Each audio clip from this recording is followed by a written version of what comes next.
Silver පෝතෝස් වලින් ලස්සන පොට් එකක් හදමු. මේකේ හරි නම එක්සොටිකා පෝතෝස්. මේ වගේ පෝල් එකක් හයි කරපු පොඩි පොට් එකක් අරන් වතුරට පොල්ලිලි කෑලි ටිකක් දාලා මාධ්‍ය භාගයක් වෙන්න පුරව ගන්න. ගඟේ වැලි, කොම්පස්, කොහුබත් සමානව අරගෙන ඔයාලට මාධ්‍ය හදාගන්න පුළුවන්. දැන් මේ වගේ වැලක් අරගෙන පෝල් එකට තියලා බැඳගන්න.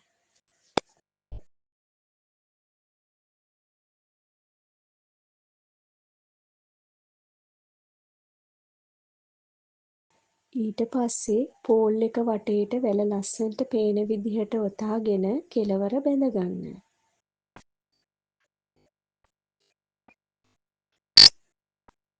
දැන් ගැලපෙන විදිහට පොඩි පැල වටේට හිටව ගන්න.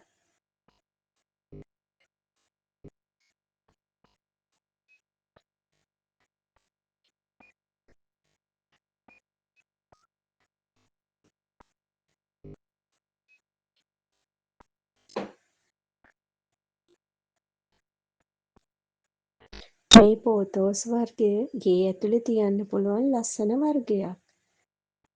ඊට පස්සේ කොළ ටික ලස්සනට පේන විදිහට පෝල් එකට තියලා බැඳගන්න.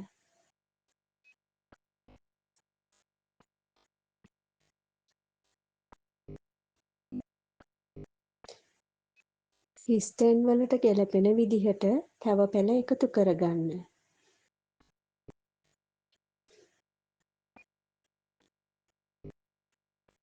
එහෙම පැල එකතු කරලා පොට් එක සම්පූර්ණ කරගන්න.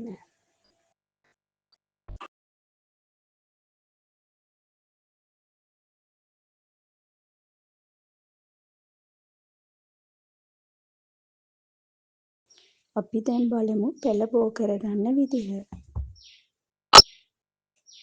මේ වගේ මෝරපු වැල් කෑලි කිහිපයක් කපා ගන්න.